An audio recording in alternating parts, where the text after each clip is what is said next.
खास बुलेटिन में आपका स्वागत है। मैं हूं Ruchi Sharma. Financial information service industry के लीडिंग ग्लोबल कंटेंट प्रोवाइडर और नॉलेज पोर्टल क्रिप्टोवायर की होल्डिंग कंपनी टिकरप्लांट ने गूगल क्लाउड के साथ कोलैबोरेशन की घोषणा की है। टिकरप्लांट और गूगल के साथ हुई पार्टनरशिप का एम क्रिप्टोवायर इकोसिस्टम को डेवलप करना है, जो एक कॉमन प्लेटफॉर्म पर क्रिप्टो करेंसी और ब्लॉकचेन इंडस्ट्री के सभी स्टेक होल्डर्स को केटर करेगी।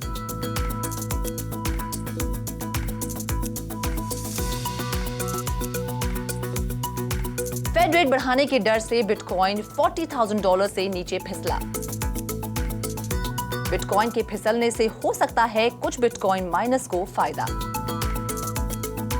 इंटर डीलर ब्रोकर TPICAP ने crypto exchange traded products launch किए। बहरीन की सेंट्रल बैंक ने JP मॉर्गन की ब्लॉकचेन पेमेंट सिस्टम का परीक्षण किया। कनेडियन माइनर बिटफार्म ने $43 मिलियन के बिटकॉइन खरीदे। ब्लूमबर्ग के मुताबिक बाइनेंस के CEO चांगपेंग जाओ है क्रिप्टो जगत के सबसे अमीर खिलाड़ी। ईडी ने 1200 करोड़ रुपए के केरला के क्रिप्टो स्कैमस्टर की 36.7 करोड़ रुपीस की प्रॉपर्टी जब्त की। अरबपति इन्वेस्टर बिल मिलर की संपत्ति का आधा हिस्सा बिटकॉइन में इन्वेस्टेड है। क्रिप्टो से नाता तोड़ने पर डोजकॉइन के क्रिएटर ने की मोजिला की आलोचना। मेटावर्स थीम पार्क के लिए डिज्नी ने टेक्नोलॉजी पेटेंट की।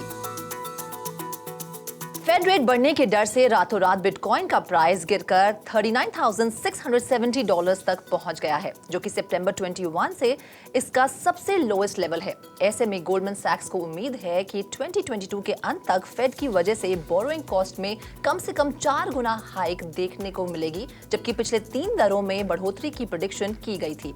रिसेंट ट्रेड्स में बिटकॉइन $41,730 पर ट्रेड कर रहा था, जो कि नवंबर 9 के $69,000 के रिकॉर्ड लेवल से लगभग 40% कम है।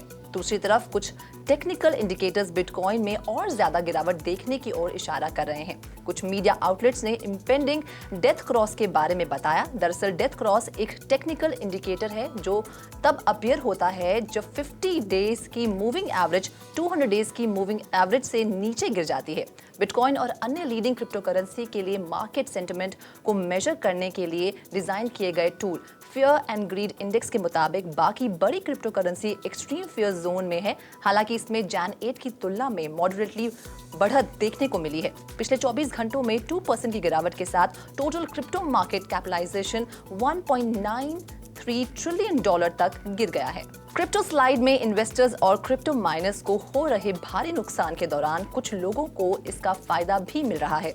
इन्वेस्टमेंट बैंक जेफरीज के अनुसार बिटकॉइन माइनिंग कंपनीज को ट्रांजैक्शन वैलिडेट करने से उनके इन्वेस्टमेंट पर कम रिटर्न का सामना करना पड़ सकता है, लेकिन बिटकॉइन स्लाइड नए इन्वेस्टर्स के लिए डेटरेंट के रूप में कम काम करेगी, जिससे मौजूदा लोगों को मार्केट शेयर गेन करने में मदद मिलेगी। जेफरीज एनालिसिस्ट जॉनथन पीटरसन के मुताबिक बिटकॉइन की प्राइसेस में और गिरावट आने से हाई इलेक्ट्रिसिटी कॉस्ट की वजह से स्मॉल माइनर्स को मजबूरन अपना ऑपरेशन बंद करना पड़ेगा, जिससे publicly listed North American miners को मीनिंगफुल मार्केट शेयर पिकअप करने में मदद मिलेगी। नवंबर में अपने हाईएस्ट लेवल को हिट करने के बाद बिटकॉइन की प्राइस में अराउंड 39% की गिरावट आई है, जबकि नेटवर्क का हैश रेट इंक्रीज होते हुए नए साल की शुरुआत में 200 एक्सा हैश पर सेकेंड से ऊपर के रिकॉर्ड लेवल तक पहुंच गया है। फेड द्वारा बोरोइंग कॉस्ट के बढ़ने की फोरकास्ट के बीच सोमवार को बिटकॉइन ने सितंबर के बाद पहली बार $40,000 से नीचे के लेवल को हिट किया था। वर्ल्ड की biggest inter dealer broker TPICAP ने कहा है कि उसने अपने यूरोपियन क्लाइंट्स के लिए crypto related exchange traded products या ETPs लॉन्च किए हैं। हेज फंड्स, इन्वेस्टमेंट बैंक्स और लार्ज फाइनेंशियल इंस्टीट्यूशन के बीच ट्रेड फैसिलिटेट करने वाली TPICAP ने कहा है कि उसने ऑलरेडी गोल्डमैन सैक्स के साथ ट्रेड कंक्लूड कर लिया है। एक्सचेंज ट्रेडेड प्रोडक्ट्स कंपनीज के लिए क्रिप्टो एसेट में डायरेक्ट इन्वेस्ट किए बिना एक्सपोजर गेन करने का एक तरीका है। आने वाले महीनों में कंपनी US में एक्सचेंज ट्रेडेड फंड्स ऑफर करने के लिए एक्सपेंशन के बारे में विचार करेगी। TPICAP ने अपने स्पॉट ट्रेडिंग प्लेटफॉर्म को लॉन्च करने की भी योजना बनाई है, जो कस्टमर्स को पहली बार फिजिकल बिटकॉइन का ट्रेड करने की अनुमति देगा। स्पॉट बिटकॉइन प्रोडक्ट को क्लियर और सेटल करने के लिए एक्सटर्नल कस्टोडियंस का उपयोग करेगा। कंपनी स्वैप्स और OTC ऑप्शंस जैसे ओवर द काउंटर डेरिवेटिव्स को भी एक्सप्लोर कर रही है। सेंट्रल बैंक ऑफ बहरेन ने JP मॉर्गन की ब्लॉकचेन और क्रिप्टो करेंसी यूनिट ऑनिक्स के कोलैबोरेशन से डिजिटल पेमेंट्स टेस्ट कंप्लीट कर लिया है। ट्रायल में Manama based international bank ABC और एल्यूमिनियम बहरेन BSE एल्बा शामिल थी। टेस्ट में बैंक ABC द्वारा यूनाइटेड स्टेट्स में एल्बा के काउंटरपार्ट्स को JPM कॉइन का यूज करके रियल टाइम पेमेंट्स सेटल की गई थी। JPM कॉइन एक ब्लॉकचेन बेस्ड पेमेंट सिस्टम और US dollar pegged stable coin है। CBB गवर्नर रशीद अल मराज ने कहा है कि बहरीन सरकार के लिए इमर्जिंग और पायनियरिंग टेक्नोलॉजीज का यूज करके किंगडम में फाइनेंशियल सर्विसेज सेक्टर की कैपेबिलिटीज को डेवलप करने के लिए ट्रायल बहुत जरूरी है। इससे CBB को central bank digital currency develop करने में भी मदद मिलेगी। ओरिजिनली 2019 में अनाउंस JPM कॉइन को कमर्शियली अक्टूबर 2020 में लॉन्च किया गया था। कनेडियन माइनर बिटफार्म्स ने अपनी होल्डिंग्स में $43.2 मिलियन के 1000 बिटकॉइंस ऐड किए हैं। कंपनी ने गैलेक्सी डिजिटल होल्डिंग से $100 मिलियन की लोन का टाई अप करके 15 दिन के अंदर ये कदम उठाया है। इस लेटेस्ट एक्विजिशन के साथ बिटफार्म्स की टोटल बिटकॉइन होल्डिंग्स 4300 BTC हो गई है, जो कंपनी के पिछले बिटकॉइन ट्रेजरी बैलेंस से 30% ज्यादा है। चाइना के माइनिंग बैन का फायदा उठाते हुए डिजिटल गोल्ड की स्टॉक पाइलिंग करने वाले दूसरे नॉर्थ अमेरिकन बिटकॉइन माइनर्स की लिस्ट में अब बिटफार्म्स भी शामिल हो गई है। बहुत सारी कंपनीज डेट फाइनेंसिंग के थ्रू माइनिंग कैपेसिटी को बढ़ाकर अपने बिटकॉइन रिजर्व में इजाफा कर रही हैं। डेटा के अनुसार 2021 के फोर्थ क्वार्टर में नॉर्थ अमेरिका बिटकॉइन माइनर्स के पास ओवर $1 बिलियन की वैल्यू के बिटकॉइंस थे। ब्लूमबर्ग बिलियनियर इंडेक्स के अनुसार दुनिया के सबसे बड़े क्रिप्टो करेंसी एक्सचेंज बाइनेंस के CEO चांगपेंग जाओ क्रिप्टो वर्ल्ड के सबसे अमीर व्यक्ति हैं। ब्लूमबर्ग ने अनुमान लगाया है कि बाइनेंस के CEO की कुल संपत्ति वर्तमान में $96 बिलियन है, जो एशिया के सबसे अमीर व्यक्ति मुकेश अंबानी की कुल संपत्ति $93 बिलियन से ज्यादा है।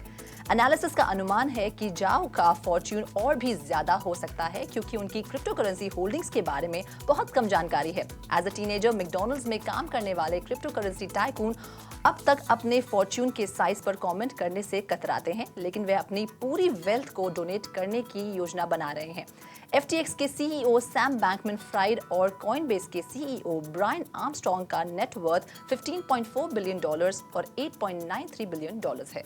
द एनफोर्समेंट डायरेक्टोरेट ने सोमवार को कहा है कि उन्होंने केरला बेस्ड बिजनेसमैन की 36.7 करोड़ रुपए की प्रॉपर्टी अटैच की है, जिन्होंने एलिजिडली ओवर 900 इन्वेस्टर्स को एक नई क्रिप्टो करेंसी की पेशकश करके एक 200 करोड़ रुपए की धोखाधड़ी की है। बिजनेसमैन निशाद के और उनके एसोसिएट्स ने allegedly Morris coin crypto currency launch करने के बहाने से डिपॉजिटर्स को बहकाया था।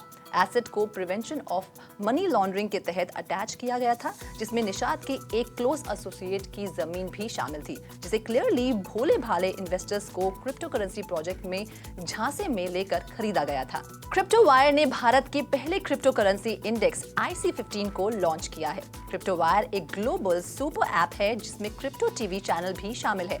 IC15 इंडेक्स का उद्देश्य निवेशकों को दुनिया भर के प्रमुख क्रिप्टो एक्सचेंजेस पर listed top 15 widely traded liquid crypto currency की परफॉर्मेंस को ट्रैक करने में मदद करना है।